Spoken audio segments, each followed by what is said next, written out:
आज हम लोग एक इम्पोर्टेंट टॉपिक को डिस्कस करेंगे जिसका नाम है फाइनेंस कमीशन। ये काफी बार आपके एग्जाम में पूछा जा चुका है। ये सिविल सर्विसेज यूपीएससी 2023 में क्वेश्चन पूछा गया था रिलेटेड टू फाइनेंस कमीशन। इस क्वेश्चन को हम लास्ट में डिस्कस करेंगे और भी काफी सारे क्वेश्चंस हैं।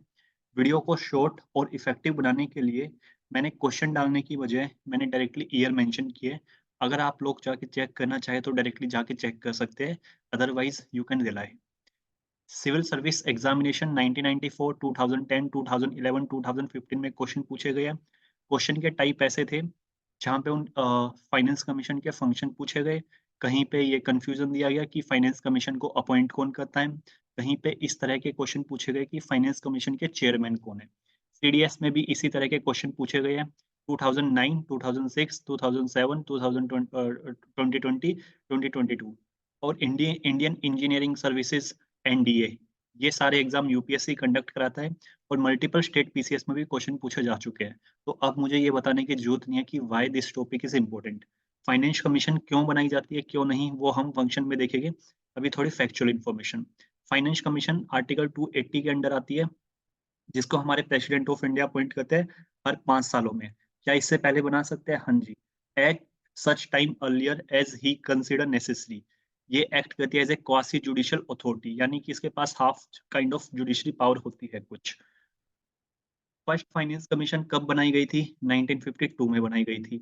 इसके चेयरमैन कौन थे? केसी निगोय इनके चेयरमैन थे। If you want to remember date, that is 6 April 1952। Finance commission को एक balancing wheel of fiscal federalism in India बोला जाता है। क्यों बोला जाता है उसको हम फंक्शन में देखेंगे। कंपोजिशन, इसके मेंबर कौन कौन होते हैं वो हम लोग देख लेते हैं। एक चेयरमैन होता है और 4 मेंबर्स होते हैं। इनको कौन अपॉइंट करता है? इनको अपॉइंट किया जाता है प्रेसिडेंट के द्वारा। यूपीएससी आपको ट्रैप कर देगी, यहाँ पे प्रेसिडेंट की जगह पार्लियामेंट दे देगी, या फिर बोल देगी एक पर्टिकुलर कमिटी बनाई जाती है जो इनको अपॉइंट करती है। Please remember this is president. कब तक ये पोजीशन को होल्ड करते हैं, इनका टेन्योर क्या होता है, वो भी प्रेसिडेंट ही स्पेसिफाई करते हैं कि ये कब तक इनको होल्ड करेंगे। ओके। क्या इनको दोबारा रीअपॉइंट किया जा सकता है? हाँ जी। चेयरमैन मेंबर दोनों, चेयरमैन और मेंबर दोनों के दोनों एलिजिबल है रीअपॉइंटमेंट के लिए। कॉन्स्टिट्यूशन ऑथराइज करता है कि पार्लियामेंट ये डिस्क्राइब करे कि चेयरमैन और मेंबर्स की क्वालिफिकेशन क्या होगी। क्या हम किसी को भी चेयरमैन या मेंबर बना सकते हैं? नहीं। पार्लियामेंट ने उसके लिए कुछ क्वालिफिकेशन मेंशन की हुई है। उसी के बेसिस पे बेसिकली चेयरमैन और मेंबर्स को अपॉइंट किया जाता है प्रेसिडेंट के द्वारा। यूपीएससी आपको कंफ्यूज करने के लिए बोल देगा कि प्रेसिडेंट डिसाइड करेगा कि क्वालिफिकेशन क्या होगी मेंबर की। ये गलत है। पार्लियामेंट डिसाइड करेगी कि what will be the qualification of member. Parliament ने डिसाइड किया हुआ है कि जो चेयरमैन है वो एक ऐसा इंसान होना चाहिए जिसको पब्लिक अफेयर में एक्सपीरियंस हो।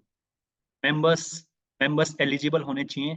या तो मेंबर जो है वो हाई कोर्ट का जज हो, या फिर qualified to be appointed as one.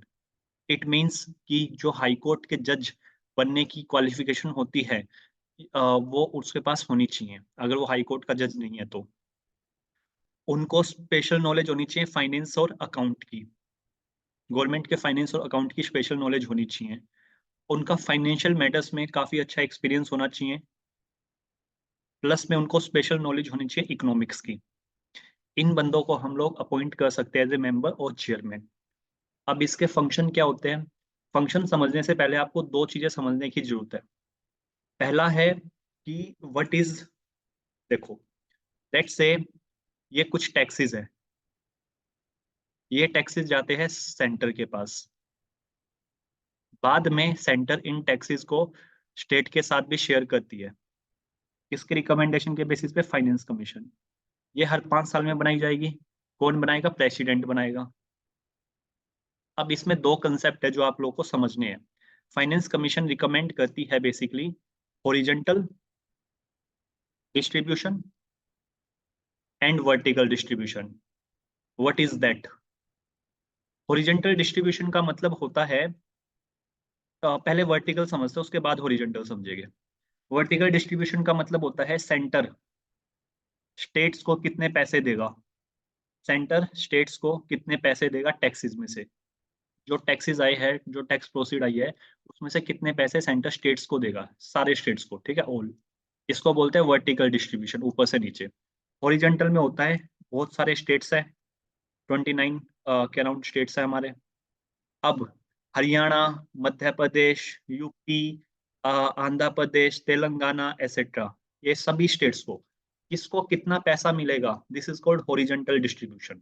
यानी कि स्टेट्स के बीच में जो डिस्ट्रीब्यूशन होगा वो भी फाइनेंस कमीशन डिसाइड करता है।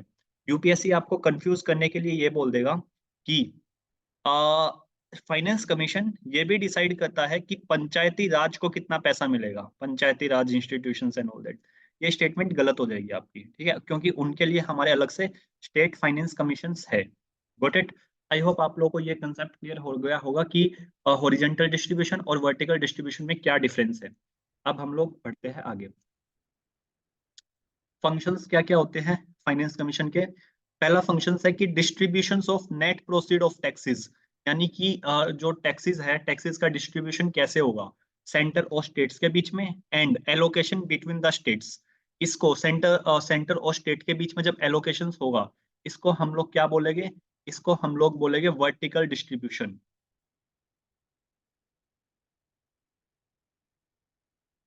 जब ये एलोकेशन होगा बिटवीन स्टेट्स, इसको हम लोग बोलेंगे horizontal distribution.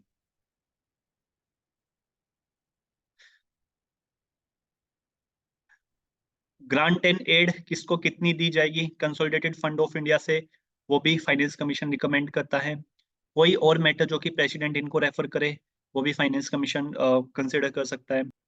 Consolidated fund of state के रिसोर्सेज को ऑगमेंट करने के लिए, कंसोलिडेटेड फंड ऑफ स्टेट को ऑगमेंट करने के लिए, यानी अच्छा बनाने के लिए, ज्यादा से ज्यादा पैसा आए, उसके लिए क्या क्या मेजर्स लेने चाहिए, वो भी फाइनेंस कमीशन रिकमेंड कर सकता है। कमीशन अपनी रिपोर्ट पार्लियामेंट को सबमिट करता है। यूपीएससी आपको ये स्टेटमेंट देगी, गलत। प्रेसिडेंट अपनी रिपोर्ट, फाइनेंस कमीशन अपनी रिपोर्ट देता है प्रेसिडेंट को, प्रेसिडेंट आगे देते हैं पार्लियामेंट को।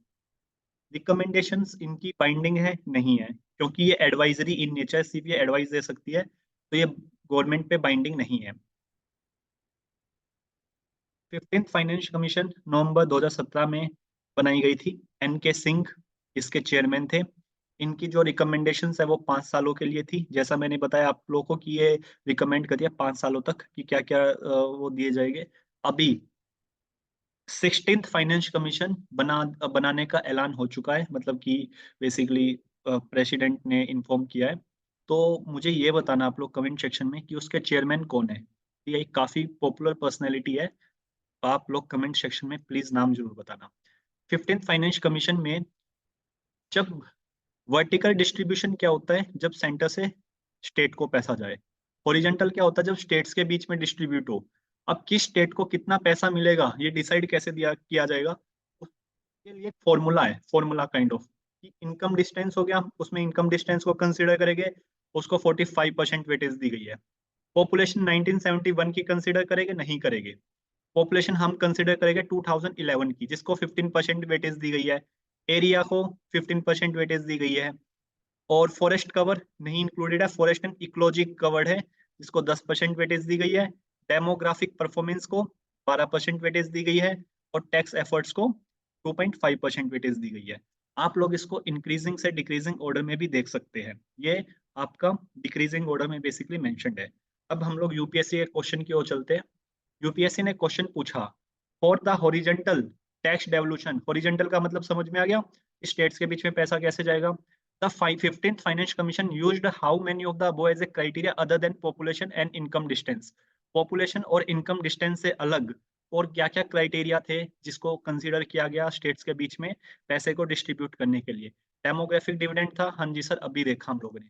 फॉरेस्ट एंड इकोलॉजी था, हाँ जी बिल्कुल देखा। Forest cover 14th finance commission में था, फॉरेस्ट एंड इकोलॉजी हमारा 15th फाइनेंस कमीशन में था। गवर्नेंस रिफॉर्म है, ऐसा तो नहीं पढ़ा सर हमने कुछ भी। स्टेबल गवर्नमेंट, ऐसा भी नहीं है। Tax and fiscal efforts, yes this is also true, अभी हम लोगों ने देखा। तो आंसर हो जाएगा 1 2 3, ओनली 3 आंसर हो जाएगा B. So that's all for today guys. अगर आपको इसकी पीडीएफ चाहिए तो आप हमारे टेलीग्राम चैनल को ज्वाइन कर सकते हैं, यूपीएससी जंक्शन। थैंक यू, जय हिंद, मिलते हैं हमारी नेक्स्ट वीडियो।